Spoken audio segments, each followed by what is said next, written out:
أعوذ بالله من الشيطان الرجيم. بسم الله الرحمن الرحيم. ويسألونك عن المحيض قل هو أذى فاعتزلوا النساء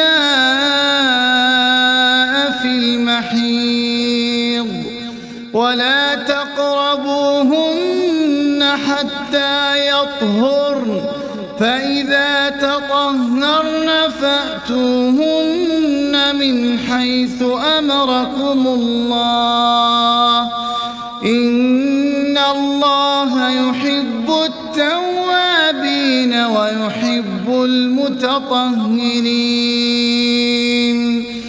نساؤكم حرث لكم فأتوا حرثكم أنى شئتم وقدموا لأنفسكم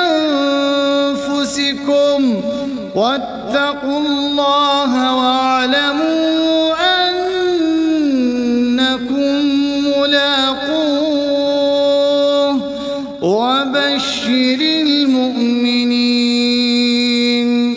ولا تجعلوا الله عرضة لأيمانكم أن تبروا وتتقوا وتصلحوا بين الناس والله سميع عليم.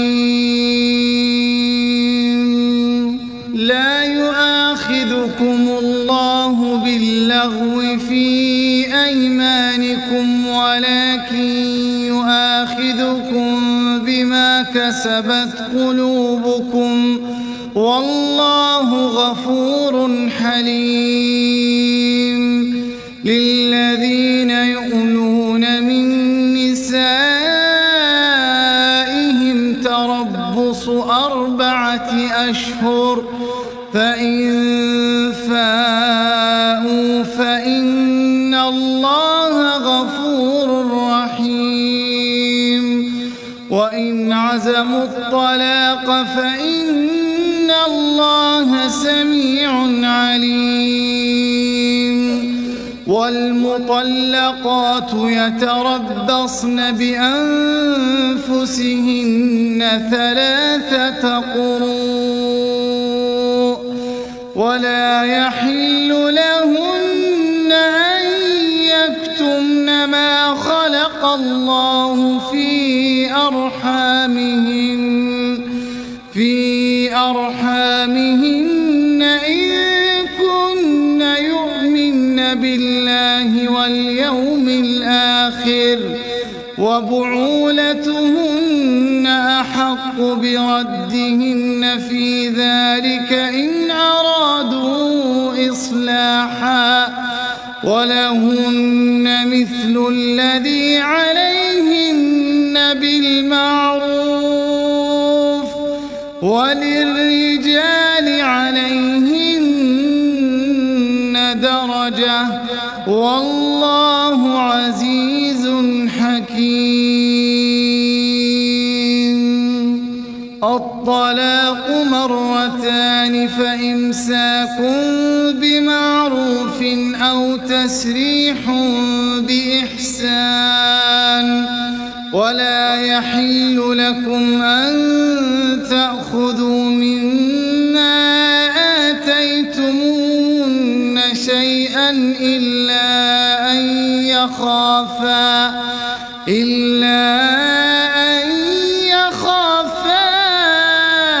ألا يقيما حدود الله فإن خفتم ألا يقيما حدود الله فلا جناح عليهما فيما افتدت به تلك حدود الله فلا تعتدوها ومن يتعد حدود الله فأولئك هم الظالمون. فإن طلقها فلا تحل له من بعد حتى تنكح زوجا غيره، فإن طلقها فلا جناح عليهما أن يتراجعا إن ظنا أن يقيما حدود الله، وتلك حدود الله يبينها لقوم يعلمون. وإذا طلقتم النساء فبلغن أجلهن فأمسكوهن بمعروف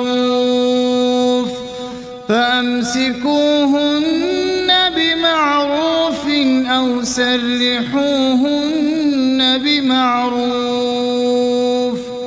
ولا تمسكوهن ضرارا لتعتدوا، ومن يفعل ذلك فقد ظلم نفسه. ولا تتخذوا آيات الله هزوا، واذكروا نعمة الله عليكم وما أنزل عليكم من الكتاب والحكمة يعظكم به، واتقوا الله واعلموا أن الله بكل شيء عليم. وإذا طلقتم النساء فبلغن أجلهن فلا تعضلوهن أن ينكحن أزواجهن إذا تراضوا بينهم بالمعروف، ذلك يوعظ به من كان منكم يؤمن بالله واليوم الآخر، ذلكم أزكى لكم وأطهر، والله يعلم وأنتم لا تعلمون. والوالدات يرضعن أولادهن حولين كاملين لمن أراد أن يتم الرضاعة، وعلى المولود له رزقهن وكسوتهن بالمعروف، لا تكلف نفس إلا وسعها، لا تضار والدة بولدها ولا مولود له بولده، وعلى الوارث مثل ذلك، فإن أرادا فصالا عن تراض منهما وتشاور فلا جناح عليهما. وإن أردتم أن تسترضعوا أولادكم فلا جناح عليكم إذا سلمتم ما آتيتم بالمعروف، واتقوا الله واعلموا أن الله بما تعملون بصير. والذين يتوفون منكم ويذرون أزواجا يتربصن بأنفسهن 4 أشهر وعشرا، فإذا بلغن أجلهن فلا جناح عليكم فيما فعلن في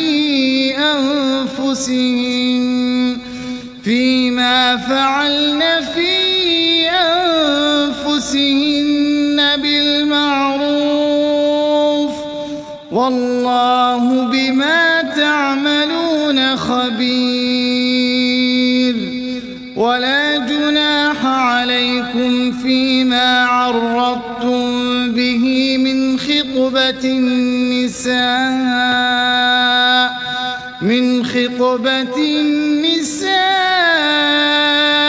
أو أكننتم في أنفسكم علم الله أنكم ستذكرونهن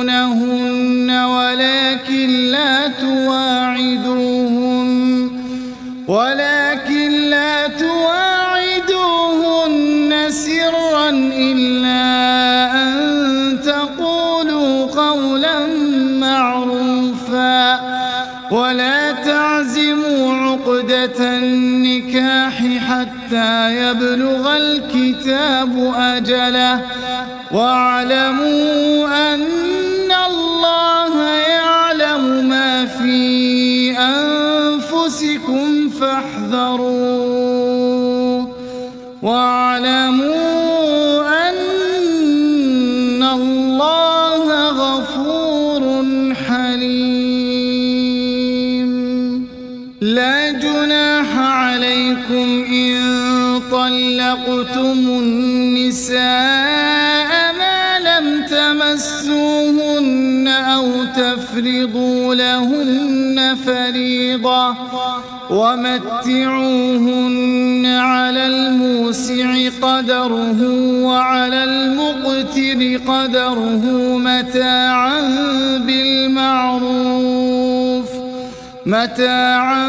بالمعروف حقا على المحسنين. وإن طلقتموهن من قبل أن تمسوهن وقد فرضتم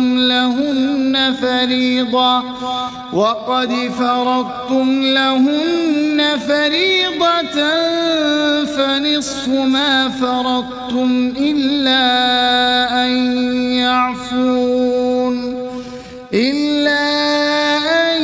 يعفون أو يعفو الذي بيده عقدة النكاح وأن تعفوا أقرب للتقوى ولا تنسوا الفضل بينكم إن الله بما تعملون بصير.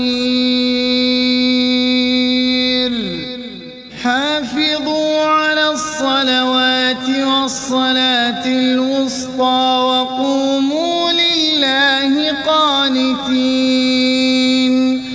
فإن خفتم فرجالا أو ركبانا فإذا أمنتم فاذكروا الله كما علمكم ما لم تكونوا تعلمون.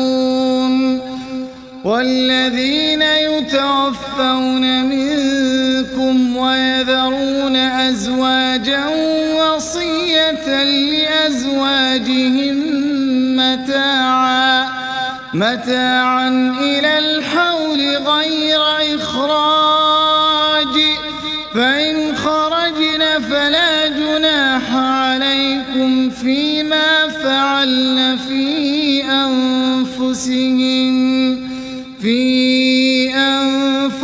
أنفسهن من معروف والله عزيز حكيم. وللمطلقات متاع بالمعروف حقا على المتقين. كذلك يبين الله لكم آياته لعلكم تعقلون.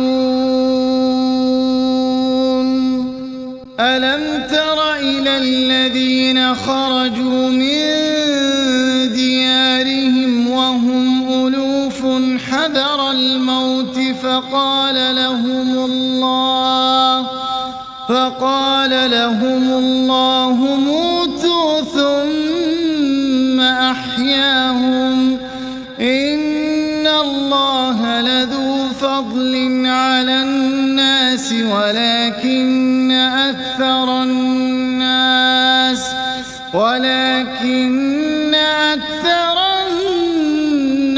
لا يشكرون وقاتلوا في سبيل الله واعلموا أن الله سميع عليم من ذا الذي يقرض الله قرضا حسنا فيضاعفه له أضعافا كثيرة والله يقبض ويبسط وإليه ترجعون ألم تر إلى الملأ من بني إسرائيل من بعد موسى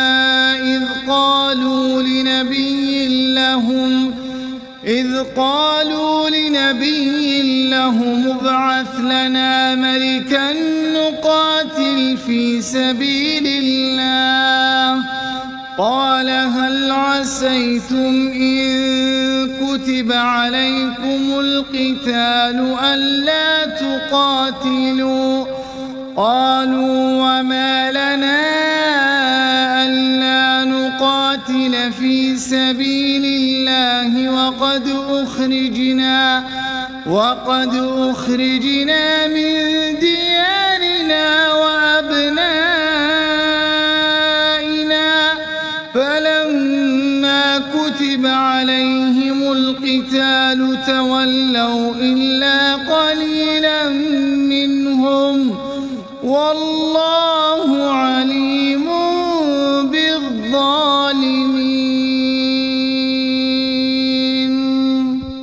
وقال لهم نبيهم إن الله قد بعث لكم طالوت ملكا قالوا أنى يكون له الملك علينا ونحن أحق بالملك منه ولم يؤت سعة من المال قال إن الله اصطفاه عليكم وزاده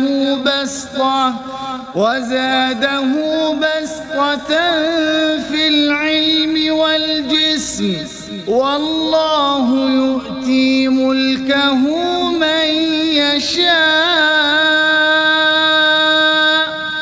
والله واسع عليم وقال لهم نبيهم إن آية ملكه أن يأتيكم التابوت فيه سكينة من ربكم وبقية مما ترك آل موسى وآل هارون تحمله الملائكة إن في ذلك لآية لكم إن كنتم مؤمنين فلما فصل طالوت بالجنود قال إن الله مبتليكم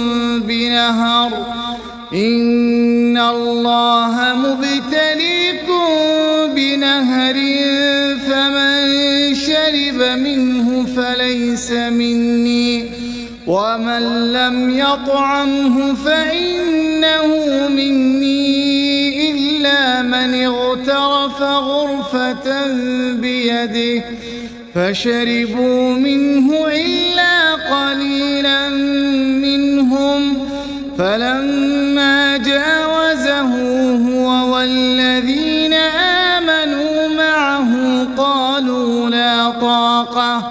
لا طاقة لنا اليوم بجالوت وجنوده. قال الذين يظنون أنهم ملاقو الله كم من فئة قليلة غلبت فئة كثيرة بإذن الله والله مع الصابرين. ولما برزوا لجالوت وجنوده قالوا ربنا أفرغ علينا صبرا وثبت أقدامنا وانصرنا على القوم الكافرين. فهزموهم بإذن الله وقتل داود جالوت وآتاه الله الملك والحكمة وعلمه مما يشاء. ولولا دفع الله الناس بعضهم ببعض لفسدت الأرض ولكن الله ذو فضل على العالمين. تلك آيات الله نتلوها عليك بالحق وإنك لمن المرسلين.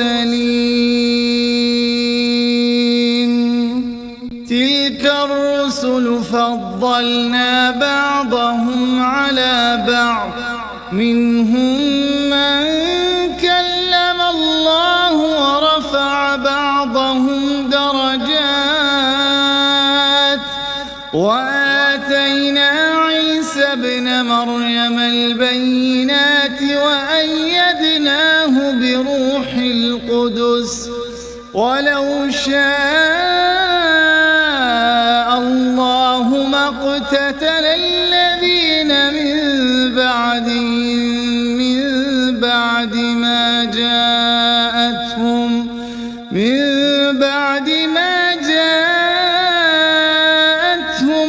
البينات ولكن اختلفوا فمنهم من آمن ومنهم من كفر. ولو شاء الله ما اقتتلوا ولكن الله يفعل ما يريد. يا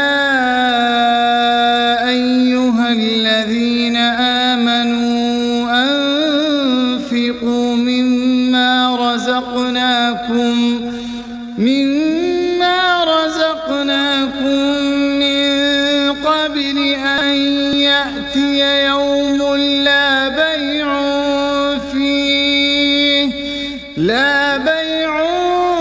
فيه ولا خلة ولا شفاعة والكافرون هم الظالمون. الله لا إله إلا هو الحي القيوم لا تأخذه سنة ولا نوم له ما في السماوات وما في الأرض.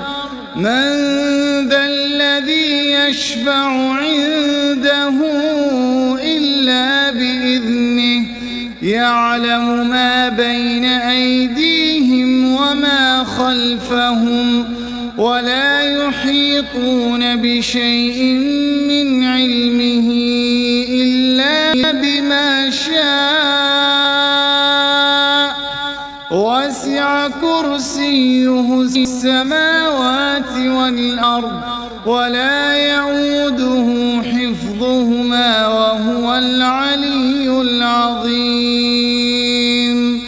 لا إكراه في الدين قد تبين الرشد من الغي، فمن يكفر بالطاغوت ويؤمن بالله فقد استمسك بالعروة الوثقى لا انفصام لها، والله سميع عليم. الله ولي الذين آمنوا يخرجهم من الظلمات إلى النور، والذين كفروا أولياؤهم الطاغوت يخرجونهم من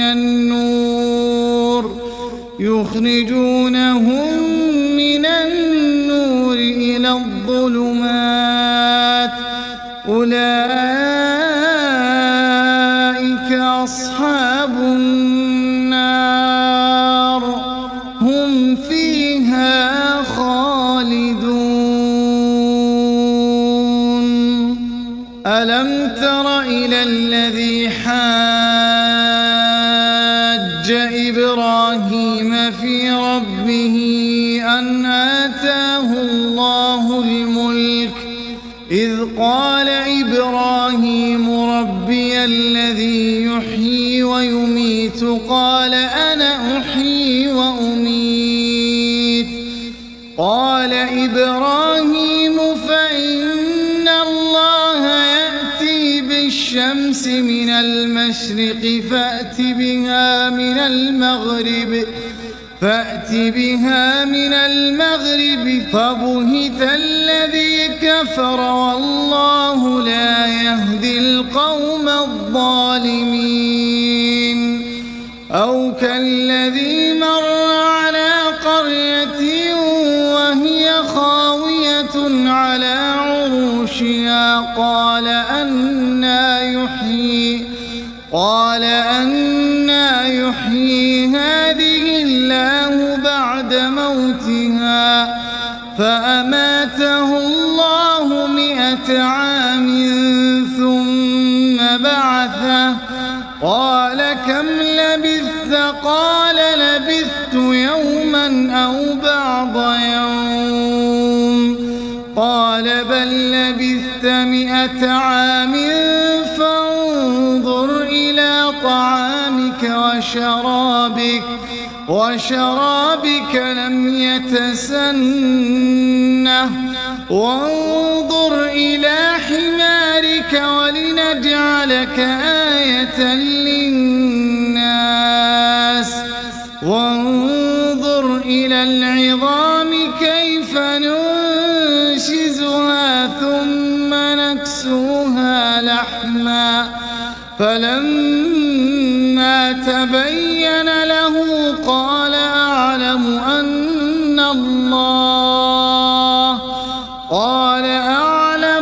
أن الله على كل شيء قدير. وإذ قال إبراهيم رب أرني كيف تحيي الموتى، قال أولم تؤمن؟ قال بلى ولكن ليطمئن قلبي. قال فخذ 4 من الطير فصرهن إليك، ثم اجعل على كل جبل منهن جزءا، ثم ادعهن يأتينك سعيا، واعلم أن الله عزيز حكيم. مثل الذين ينفقون أموالهم في سبيل الله كمثل حبة أنبتت فآتت 7 سنابل في كل سنبلة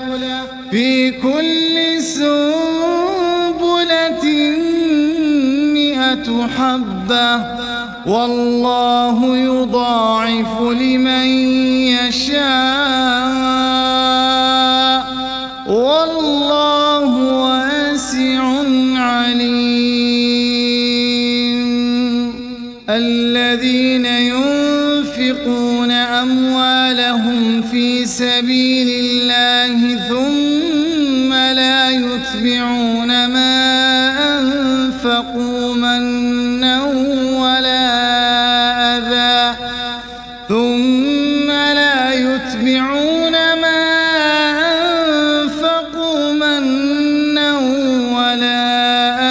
لهم أجرهم عند ربهم ولا خوف عليهم ولا هم يحزنون. قول معروف ومغفرة خير من صدقة يتبعها أذى والله غني حليم. يا أيها الذين آمنوا لا تبطلوا صدقاتكم بالمن والأذى كالذي ينفق ماله رئاء الناس ولا يؤمن بالله واليوم الآخر فمثله كمثل صفوان عليه تراب فأصابه وابل فتركه صلدا لا يقدرون على شيء مما كسبوا والله لا يهدي القوم الكافرين. ومثل الذين ينفقون أموالهم ابتغاء مرضات الله وتثبيتا من أنفسهم كمثل جنة بربوة أصابها وابل فآتت أكلها ضعفين فإن لم يصبها وابل فطل والله بما تعملون بصير. أيود أحدكم أن تكون له جنة من نخيل وأعناب تجري من تحتها الأنهار له فيها من كل الثمرات وأصابه الكبر وله ذرية ضعفاء فأصابها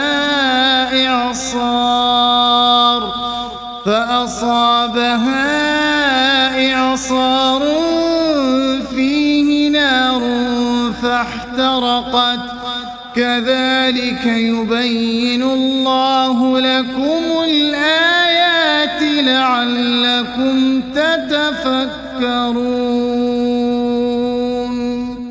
يا أيها الذين آمنوا أنفقوا من طيبات ما كسبتم ومما أخرجنا لكم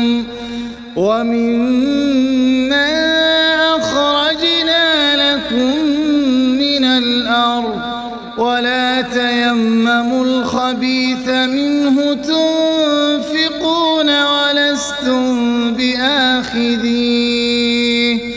ولستم بآخذيه إلا أن تغمضوا فيه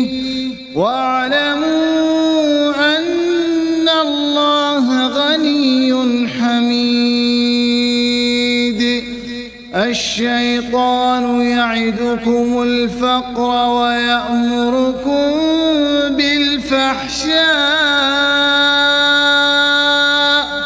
والله يعدكم مغفرة منه وفضلا والله واسع عليم يؤتي الحكمة من يشاء ومن يؤت الحكمة فقد أوتي خيرا كثيرا وما يذكر إلا أولو الألباب وما أنفقتم من نفقة أو نذرتم من نذر فإن الله يعلمه وما للظالمين من أنصار إن تبدوا الصدقات فنعما هي وإن تخفوها وتؤتوها الفقراء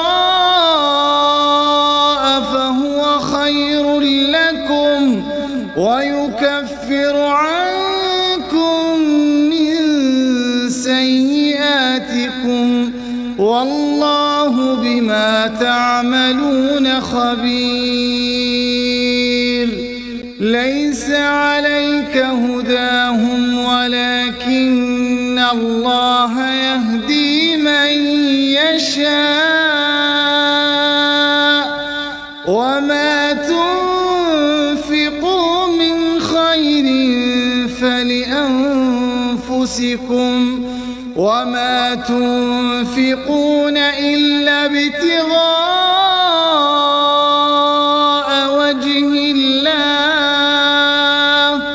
وما تنفقوا من خير يوفى إليكم وأنتم لا تظلمون للفقراء الذين أحصروا في سبيل الله لا يستطيعون ضربا في الأرض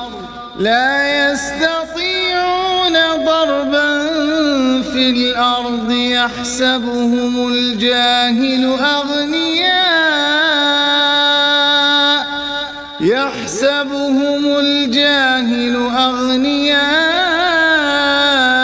من التعفف تعرفهم بسيماهم لا يسألون الناس إلحافا وما تنفقوا من خير فإن الله به عليم الذين ينفقون أموالهم بالليل والنهار سرا وعلانية فلهم أجرهم عند ربهم ولا خوف عليهم ولا هم يحزنون الذين يأكلون الربا لا يقومون إلا كما يقوم الذي يتخبطه الشيطان من المس ذلك بأنهم قالوا إنما البيع مثل الربا وأحل الله البيع وحرم الربا فمن جاءه موعظة من ربه فانتهى فله ما سلف وأمره إلى الله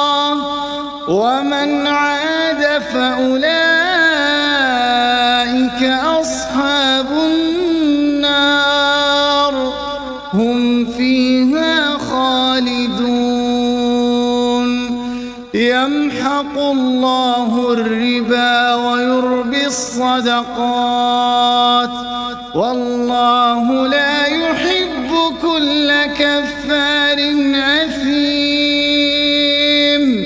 إن الذين آمنوا وعملوا الصالحات وأقاموا الصلاة وآتوا الزكاة لهم أجرهم عند ربهم ولا خوف عليهم ولا هم يحزنون. يا أيها الذين آمنوا اتقوا الله وذروا ما بقي من الربا إن كنتم مؤمنين، فإن لم تفعلوا فأذنوا بحرب من الله ورسوله، وإن تبتم فلكم رؤوس أموالكم لا تظلمون ولا تظلمون.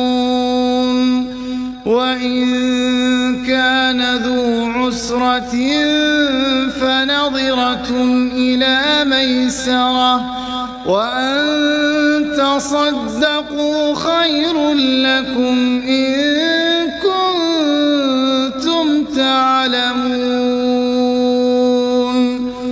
واتقوا يوما ترجعون فيه إلى الله ثم توفى كل نفس ما كسبت وهم لا يظلمون. يا أيها الذين آمنوا إذا تداينتم بدين إلى أجل مسمى فاكتبوه، وليكتب بينكم كاتب بالعدل ولا يأب كاتب أن يكتب كما علمه الله، فليكتب وليملل الذي عليه الحق وليتق الله ربه ولا يبخس منه شيئا، فإن كان الذي عليه الحق سفيها أو ضعيفا أو